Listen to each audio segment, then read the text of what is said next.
આજ રોજ ગુજરાત પ્રદેશ કોંગ્રેસ સમિતિના આદેશ અનુસાર છોટાઉદેપુર જિલ્લામાં કોંગ્રેસ સમિતિ દ્વારા જે અત્યારે ભાજપના સરકારમાં મોંઘવારીનો ભાવ જે સામાન્ય જનતા ઉપર પડી રહ્યો છે એનો અમે આજે વિરોધ કરવા માટે અહીંયા ભેગા થયા છીએ।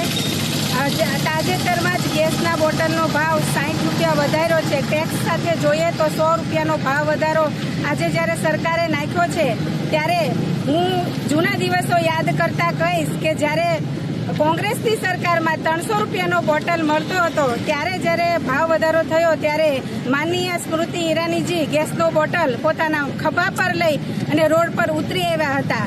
તો આજે જ્યારે ગેસનો બોટલ 1100-1200 રૂપિયા થઈ રહ્યો છે ત્યારે શું એ ભાજપ સરકારની મહિલાઓને અથવા તો સરકારની આંખ નથી ખુલતી?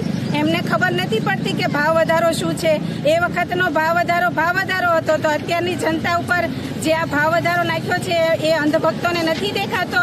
અને ખાસ મારે એવું કહેવાનું કે મોદીજી કહેતા છે કે મારી બહેનો કંઈ પણ થાય તો મને પત્ર લખજો, તો આજે બહેનો નહીં બનેવીઓ પણ રડી રહ્યા છે કેમ કે ગેસનો બોટલ આજે એમને ભરાવા જવાનું ખિસ્સું જ્યારે ખાલી થાય છે ત્યારે એમના આંખમાં પણ આંસુ આવે છે।